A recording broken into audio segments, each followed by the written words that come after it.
এই জ্যোতি হোটেলৰ বাকৰিত আমি জাতি জনগোষ্ঠী দল সংগঠনসমূহ আমি একত্ৰিত হৈ আমি যি শিৱসাগৰৰ যি কাণ্ড এই কাণ্ডৰ পৰাই এটা আমি উপমুকনি হিচাপে আমি আগবঢ়াই দিব বিচাৰিছো। তিনিচুকীয়াত বসবাস কৰা প্ৰতিটো জাতি জনগোষ্ঠী দল সংগঠনে আমি একত্ৰিত হৈ একমুখে আমি এটাই কথা কওঁ যে কোনো ধৰণৰ বিদেশী বনিয়াৰ আমি বহুৱালি আমি সহ্য নকৰোঁ।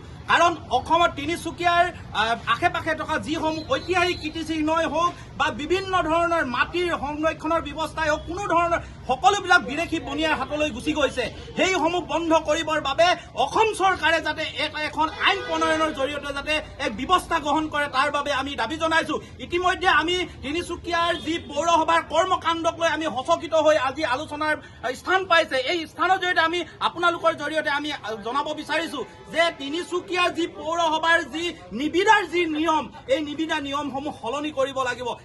এজন বিদেশী বনিয়াই যাতে 3খন 4খনকৈ যিসমূহ দোকান লাভ কৰিছে এই দোকান লাভ কৰা বিষয়টোত আমি প্ৰশ্ন উত্থাপন কৰিছো। তাৰ লগতে আমি এটা কথা আমি স্পষ্ট আকাৰে ক'ব বিচাৰিছো তিনিচুকীয়াৰ TDAৰ পৰা আদি কৰি যিসমূহ মাটি যে তেওঁলোকে নিবিদা কৰি তেওঁলোকে প্ৰদান কৰিব এইসমূহতো কিন্তু আমাৰ খিলঞ্জীয়াৰ অধিকাৰ থাকিব লাগিব, খিলঞ্জীয়াৰ ভূমিৰ অধিকাৰ থাকিব লাগিব। তাৰোপৰি আমি এটা কথা সচৰাচৰতে আমি আজি 2-3 দিনৰ আগতে দেখি অহা কিছুমান পৰিঘটনা আমি আপোনালোকৰ আগৰ জৰিয়তে জনাব বিচাৰিছো যে তিনিচুকীয়াৰ যি দৈনিক বজাৰৰ যি অসমৰ খিলঞ্জীয়া লোকসকলৰ আছেনে নাই, তিনিচুকীয়াত আছেনে নাই এই কথা কিন্তু আমাৰ প্ৰশ্ন হৈছে। আমি প্ৰশ্ন উঠাব বিচাৰিছো জিলা প্ৰশাসনক যে পৌৰসভাই কিয় নিয়ম নীতি নোহোৱাকৈ দেওবৰীয়া বজাৰখন অসমীয়া হাতৰ পৰা ছিঙি তেওঁলোকে এই ৰাজপথত বিদেশী বনিয়াক তেওঁলোকে আগ্ৰাসনী ৰূপ দেখুৱাবৰ বাবে তেওঁলোকে দলিচা পাৰি দিছে। এই কথা কিন্তু আমি স্পষ্ট আকাৰে আমি জিলা প্ৰশাসন তথা পৌৰসভাক আমি সুধিব বিচাৰিছো। আমি এটা কথাই অনুৰোধ জনাইছো আমি 27 তাৰিখলৈকে এখন স্মাৰক পত্ৰ প্ৰদান কৰিম। তাৰ পিছতো যদি তেওঁলোকে জিলা প্ৰশাসন তথা অসম চৰকাৰে যদি কোনো ধৰণৰ তিনিচুকীয়া জিলাক লৈ যদি কোনো ধৰণৰ সিদ্ধান্ত গ্ৰহণ নকৰে তেতিয়া কিন্তু মটক মৰাণ নহয় সকলো তিনিচুকীয়া জাতি জনগোষ্ঠী দল সংগঠন ৰাইজ একত্ৰিত হৈ আমি আগবাঢ়ি যাম। আমি আন্দোলনৰ বাহিৰে কোনো ধৰণৰ বিকল্প নাই এই কথা কিন্তু স্পষ্ট আকাৰে জনাই দিব বিচাৰিছো। তিনিচুকীয়া ইতিমধ্যে আপোনালোকে জানে চাউল ধোৱা পুখুৰী আজি বেদখল কৰিবৰ কাৰণে আমি মটক মৰাণসকলে আমি বহু আন্দোলন কৰি আহিছো, তাৰ কোনো ফল ধৰা নাই। ইয়াত বিদেশী বনিয়াই এখন কেছ ফাইল কৰি তেওঁলোকে সেই মাটিখিনিত আজি ব্যৱসায় কৰি আছে, তেওঁলোকে দখল কৰি ৰাখিছে। এই কথাসমূহ কিন্তু আমি স্পষ্টভাৱে জনাই দিব বিচাৰিছো।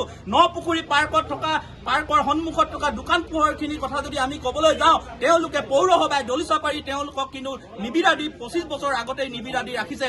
এই কথা কিন্তু আমি জিলা উপায়ুক্তৰ লগতে অসমৰ মুখ্যমন্ত্ৰীক আমি দাবী জনাইছিলো, আমি স্মাৰক পত্ৰ প্ৰেৰণ কৰিছিলো, কিন্তু আজিলৈকে কিন্তু এই ঐতিহাসিক কীৰ্তিচিহ্নসমূহ সংৰক্ষণ আৰু বেদখলমুক্ত কৰাৰ ক্ষেত্ৰত কিন্তু এইখন অসম চৰকাৰে কোনো ধৰণৰ ব্যৱস্থা গ্ৰহণ কৰা নাই আৰু যে নকৰে এই কথা স্পষ্ট হৈ পৰিছে। গতিকে আমি সমূহ তিনিচুকীয়াৰ দল সংগঠন ৰাইজ একত্ৰিত হৈ এইসমূহ উদ্ধাৰ কৰিবলৈ আমি নিজেই আগবাঢ়ি যাব লাগিব। তিনিচুকীয়া জিলাখনৰ জাতীয় জনগোষ্ঠী সংগঠনৰ লগ হৈছোঁ, আমি একলগ হৈছোঁ আৰু আমি কেইবাটাও আমি প্ৰস্তাৱ গ্ৰহণ কৰিছোঁ। বিশেষকৈ আমাৰ ভূমি আমাৰ খিলঞ্জীয়াৰ হাতত ৰখা এটা প্ৰস্তাৱ গ্ৰহণ কৰিছোঁ আৰু খিলঞ্জীয়া লোকসকলৰ হাতত অধিকাৰটো থাকিব লাগিব। আৰু দ্বিতীয় কথাটো হ'ল যে আমাৰ তিনিচুকীয়া জিলাখনত যিবিলাক আমাৰ কীৰ্তিচিহ্ন আছে, পুৰণি কীৰ্তিচিহ্ন আছে এইবিলাক সংৰক্ষণ কৰিব লাগিব আৰু আমাৰ যিবিলাক বেদখল কৰি আছে এই বেদখলবিলাক মুক্ত হ'ব লাগিব আৰু যাতে আমাৰ শিৱসাগৰ জিলাৰ লগতে আমাৰ তিনিচুকীয়া জিলাটো যে এনেকৈ পুনৰাবৃত্তি নহয় তাৰ কাৰণে আমি সজাগ হৈছোঁ আৰু আমি এই বিষয়ত আমি আলোচনা কৰিছোঁ। আৰু যিহেতু আমি গোটেইবিলাক লগ হৈ আমি এইবিলাক দাবী জনাই আমি তিনিচুকীয়া জিলা আয়ুক্ত মহোদয়ক আমি অহা 27 তাৰিখে আমি লগ কৰিম আৰু তাত গোটেই বিষয়বস্তুবিলাক আমি স্মাৰক পত্ৰত আমি উল্লেখ কৰিম আৰু সেইবিলাক যদি পৰ্যায়ক্ৰমে যদি সমাধান নহয় তেতিয়াহ'লে কিন্তু আমি জাতীয় জনগোষ্ঠী সংগঠনসমূহে আমি একেলগে হৈ আমি ৰাজপথলৈ ওলাই আহিম। আজি তিনিচুকীয়াৰ 13টাতকৈ অধিক জাতীয় জনগোষ্ঠী সংগঠনে একলগ হৈ কিনি তিনিচুকীয়া জিলাৰ যিবোৰ মূল সমস্যা আছে সেই সমস্যাসমূহৰ ওপৰত বিস্তৃতভাৱে আমি আলোচনা কৰোঁ আৰু এই আলোচনাৰ অন্তত আমি 8টাকৈ আমি গুৰুত্বপূৰ্ণ প্ৰস্তাৱ আমি এই সভাত আমি বিভিন্ন জাতীয় জনগোষ্ঠী সংগঠনৰ নেতৃত্ব আমি গ্ৰহণ কৰোঁ। এই প্ৰস্তাৱসমূহৰ ভিতৰত আছিল আমাৰ তিনিচুকীয়া জিলাত যিবোৰ আমাৰ ভূমি আছে সেই ভূমিসমূহ যাতে আমাৰ খিলঞ্জীয়া ৰাইজৰ হাতত থাকে তাৰ কাৰণে প্ৰস্তাৱ লোৱা হৈছে। লগতে তিনিচুকীয়া জিলাত আমাৰ যিবোৰ বেদখলমুক্ত যিবোৰ মাটি আছে, যিবোৰ অবৈধ ব্যৱসায়ী যি বণিক গোষ্ঠীয়ে দখল কৰি আছে সেইসমূহ যাতে অতি শীঘ্ৰে মানে বেদখলমুক্ত হ'ব লাগে বুলি আমি প্ৰস্তাৱ গ্ৰহণ কৰিছোঁ। লগতে তিনিচুকীয়া জিলাত আপোনালোকে গম পায় বিভিন্ন আইনজন্য কাৰণত বিভিন্ন ধৰণৰ ঘটনা পৰিঘটনা হৈ আছে। সেই ঘটনা পৰিঘটনাৰ ভিতৰত যাতে সূক্ষ্মভাৱে যে বিশ্লেষণ কৰিব পাৰে তাৰ ভিতৰতো আমি আলোচনা কৰা হৈছে।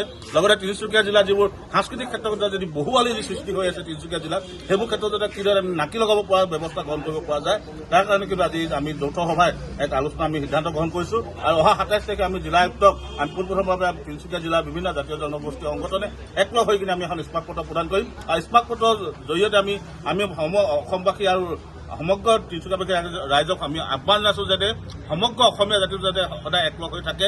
কিয়নো অসমীয়া জাতি যদি একলগ হৈ নাথাকে তেনেহ'লে আগন্তুক সময়ত যে শিৱসাগৰত যি বহিৰাগতই যি অসমীয়াৰ ওপৰত যি অত্যাচাৰ কৰিলে এই ঘটনা পৰিঘটনাটো যাতে তিনিচুকীয়া জিলাত নহয় তাৰ কাৰণে আজি আমি সভাখন আমি অনুষ্ঠিত কৰিছোঁ। সেইকাৰণে আমি তিনিচুকীয়া জিলাৰ পৰা আমি বিভিন্ন জাতীয় জনগোষ্ঠী সংগঠনে একলগ হৈ কিনে সমগ্ৰ তিনিচুকীয়াবাসী ৰাইজক বিভিন্ন জাতীয় জনগোষ্ঠীৰ ৰাইজক আমি আহ্বান জনাইছোঁ যাতে তেখেতসকলে যদি তিনিচুকীয়াত যাতে শিৱসাগৰত যাতে ঘটনা যাতে পৰিঘটনা যাতে কৰিবলৈ চেষ্টা নকৰে তাৰ কাৰণে আমি সমগ্ৰ তিনিচুকীয়া জিলাৰ দল সংগঠন একত্ৰ হৈ কিনে সমগ্ৰ তিনিচুকীয়াবাসী ৰাইজক আমি আহ্বান জনাই কিনে আজি সভাখন আমি অনুষ্ঠিত কৰিছোঁ।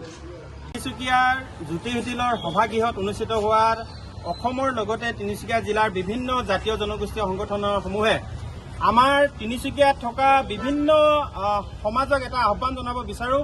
যিহেতু সমগ্ৰ অসমতে আমি খিলঞ্জীয়াৰ অধিকাৰ থকাটো বিচাৰি আছো আৰু খিলঞ্জীয়াসকলৰ মাটিসমূহ সুৰক্ষা হোৱাটো বিচাৰিছোঁ। আমাৰ ঐতিহাসিক কীৰ্তিচিহ্নসমূহ সুৰক্ষা হোৱা বিচাৰিছোঁ। গতিকে এই হোটেলৰ আমি যি সিদ্ধান্ত গ্ৰহণ কৰিছোঁ এই সিদ্ধান্তৰ জৰিয়তে আমি তিনিচুকীয়া জিলা প্ৰশাসন আৰু তিনিচুকীয়া পৌৰসভাক এটা আহ্বান জনাব বিচাৰিছোঁ। অতি কম দিনৰ ভিতৰত তিনিচুকীয়া জিলাত চলি থকা যিসমূহ অবৈধ বেদখল যিসমূহ উচ্ছেদ কৰিব লাগে। লগতে যিসমূহ তিনিচুকীয়া চহৰত দোকান পোহৰ আছে সেই দোকান পোহৰসমূহৰ অসমীয়াত ফলকসমূহ লিখিব লাগিব। লগতে তিনিচুকীয়াত ভূমি অধিকাৰসমূহত খিলঞ্জীয়া অধিকাৰ থাকিব লাগিব। তিনিচুকীয়াৰ বিভিন্ন ধৰণৰ বজাৰসমূহত খিলঞ্জীয়া অধিকাৰ থাকিবলৈ তাৰ কাৰণে আজি আমি জ্যোতি হোটেলত জাতীয় জনগোষ্ঠী সংগঠনসমূহে একত্ৰিত হৈছোঁ। আৰু যদি এইখিনি কাৰ্যকৰী কৰাৰ ক্ষেত্ৰত জিলা প্ৰশাসন বা পৌৰসভাই গাফিলতি কৰে অনাগত দিনত কিন্তু এখন সংগ্ৰাম হ'ব। সেই সংগ্ৰামৰ জৰিয়তে আমাৰ জাতীয় জনগোষ্ঠীয় সংগঠনৰ খিলঞ্জীয়া লোকসকলে কিন্তু নিজাববীয়াকৈ ব্যৱস্থা গ্ৰহণ কৰিব। তাৰ কাৰণে কিন্তু জিলা প্ৰশাসন আৰু তিনিচুকীয়া জিলা পৌৰসভা দায়ী হ'ব। এতিয়া কথা হ'ল কি সেইদিনা যিটো শিৱসাগৰত দেখিবলৈ পোৱা গৈছে আমাৰ অসমীয়াৰ ওপৰত সদায় প্ৰতাৰণা চলাই আহিছে। আমাৰ এই অসমত তেখেতলোকে ব্যৱসায় কৰিবলৈ আহি আমাৰ ওপৰতে বৰ অত্যাচাৰ চলাইছে। আমি কিন্তু অসমীয়া ভাইকেইটাক যদি অত্যাচাৰ চলায় কেৱল আমাক মাফি খুজি দিয়ে, পাণ তামোল এটা দি দিয়ে, আমি সেইখিনিক লৈ সন্তুষ্ট, আমি মাফ কৰি দিওঁ। কিন্তু অনাগত দিনত এইটো নহ'ব। অনাগত দিনত আমি সিহঁতক প্ৰত্যুত্তৰ দিবৰ কাৰণে লাগিলে সিহঁতি আমাক যি ধৰণে মানে আমাক অত্যাচাৰ কৰিছে আমি তাতকৈ ওপৰত যাম। সিহঁতি যদি আমাক এঠাবৰ মাৰিছে আমি সিহঁতক ডিঙি কাটি দিম। চিধা কথা, স্পষ্ট কথা। আমি অসমীয়া, আমি অসমত আঁঠুকাঢ়ি জীয়াই নাথাকো। আঁঠুকাঢ়ি জীয়াই থকাতকৈ মৰি যোৱাই ভাল। আৰু মৰাৰ পিছত আমাৰ এটা নাম থাকি যাব যে আমি সংগ্ৰামী আছিলো আৰু আমি সংগ্ৰাম কৰি যাম। অসমৰ ৰাইজৰ ইতিহাস জানি ল'ব লাগে।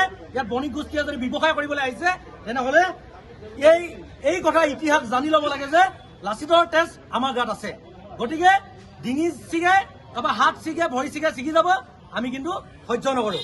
আমাক যি ধৰণে আমাক অত্যাচাৰ চলায় আমি তাতকৈ অধিক অত্যাচাৰ চলাম সিহঁতক, আৰু ইয়াৰ পৰা সিহঁতক উলিয়াই দিয়া হ'ব। চিধা কথা সিদ্ধান্ত হৈছে ভেটিৰ শ্লোগান দি চৰকাৰলৈ যি বিজেপি চৰকাৰ আহিছে আৰু শেহতীয়াকৈ শিৱসাগৰ ঘটনাটোৱে ধুনীয়াকৈ এটা প্ৰমাণিত কৰি দিলে যে তেওঁলোক কিমান জাতি মাতি ভেটি কোনটো জাতি কাক মাতি এই ধৰণৰ কাৰবাৰবিলাক একদম ধুনীয়াকৈ ইয়াতে আলোচনা হৈছে। আৰু শিৱসাগৰ ঘটনাটোৰ বাবেহে আচলতে আমি ইয়াতে সমবেত হৈছিলোঁ আৰু সমবেত হৈ তিনিচুকীয়াৰ প্ৰতিটো কথা বতৰা আমি ইয়াতে পুংখানুপুংখভাৱে আলোচনা কৰিছোঁ।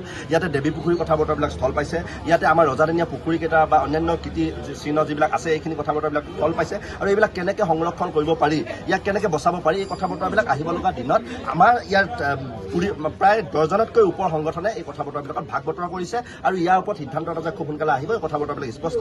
এতিয়া কথাটো হৈছে যে তিনিচুকীয়াত এই যে যিকেইটা আলোচনা হৈছে, সিদ্ধান্ত ওলাইছে, সিদ্ধান্তকেইটা কি কি আমি ক'ব বিচাৰিছোঁ যে ইয়াৰ প্ৰতিজন বণিক গোষ্ঠীয়ে বণিক গোষ্ঠীয়ে ব্যৱসায়ী সূত্ৰে অসমীয়া হ'বলৈ চেষ্টা কৰা প্ৰতিটো জাতিয়ে ইয়াতে ব্যৱসায় কৰিবলৈ আহিছে, ভাল কথা। কিন্তু ইয়াতে থলুৱা 80% লোকক নিযুক্তি প্ৰদান কৰিব লাগিব। এই কথাটো ইয়াতো পুনৰবাৰ আমাৰ সিদ্ধান্ত হৈছে। ইয়াৰ দ্বিতীয় প্ৰসংগটো হৈছে তেওঁলোকক যাতে আৰু কোনো পধ্যেই মাটি বিক্ৰী কৰা নহয় থলগিৰিয়ে। আৰু তেওঁলোকক মাটি বিক্ৰী যাতে কিনিবলৈ দিয়া নহয়, এই কথা বতৰাবিলাক তেওঁলোকৰ হাতলৈ যাতে আৰু মাটি নাযায়, এই কথা বতৰাবিলাক আলোচনাৰ স্থান পাইছে। আৰু তেওঁলোকক আমি মাটি এই তিনিচুকীয়া থলগী ৰাইজে যে নিদিয়ে, এই সিদ্ধান্তটো আজি 12টাতকৈ দল সংগঠনে সিদ্ধান্ত লৈছে। তাৰোপৰি এটা কথা স্পষ্ট যে ইয়াত কেইবাটাও ঘটনাৰ স্থান পাইছে। বিশেষভাৱে শেহতীয়াকৈ এগৰাকী কলেজীয়া ছাত্ৰী, তিনিচুকীয়া কলেজৰ ছাত্ৰী, গোৰ্খা সম্প্ৰদায়ৰ আমাৰ থলগিৰিৰ ছোৱালী, তেখেতক ইয়াতে বেচলেট ভাঙি যোৱাকৈ ধৰা মেলা কৰা হৈছিলে। এই কথা বতৰাবিলাক ইয়াতে স্থান পাইছে। আৰু এনেধৰণৰ ইয়াৰ আগতে মৰাণ সম্প্ৰদায়ৰ বাৰীকুৰি ল'ৰা এজন যে ই ৰিক্সাত চলাওঁতে যে মাৰপিট হৈছে, কথা বতৰা স্থান পাইছে। আৰু এই ধৰণৰ কিমান আৰু মাৰপিট সহ্য কৰিব থলগিৰিয়ে, এই কথাটো স্পষ্ট হৈছে। এতিয়া কথাটো হৈছে আমি আৰু এটা ঘটনাত তেনেকৈ হ'বলৈ নিদিওঁ। এতিয়া আমি তেওঁলোকৰ ওচৰত কেনেকৈ ধৰণৰ সুযোগ পাওঁ, এই সুযোগৰ কাৰণে আমি বাট চাই আছোঁ। আমি জিলা প্ৰশাসনক কৈ দিছোঁ, ডিচিক আমি এই বাৰ্তাটো দিব বিচাৰিছোঁ, আপোনাৰ ওচৰলৈকে আমি 27 তাৰিখে গৈ আছোঁ। 27 তাৰিখে আপোনাক কেইটামান দাবী তাতে গাঁঠি দিয়া হ'ব। আৰু এই দাবীকেইটাৰ ওপৰত যদি আপুনি স্পষ্টভাৱে ৰিজাল্ট নিদিয়ে, ইয়াৰ ৰিজাল্টবিলাক আমি জাতীয় জনগোষ্ঠীয় সংগঠনবিলাকে, সেয়া মৰাণ মটকৰ নেতৃত্বতে হওক, মৰাণ মটকৰ যিকেইটা সংগঠন আছে তেওঁলোকৰ নেতৃত্বত হওক, আৰু আমি জাতীয় জনগোষ্ঠীয় প্ৰতিটো সংগঠন, সেয়া লাগিলে AJYCP হওক, সেয়া লাগিলে আছু হওক, আমি কৃষক মুক্তি হওক, প্ৰতিটো দল সংগঠনে তাত হাৰ পাতি দিম। আৰু এই সংগ্ৰামখন প্ৰয়োজন হ'লে দীঘলীয়া হ'ব।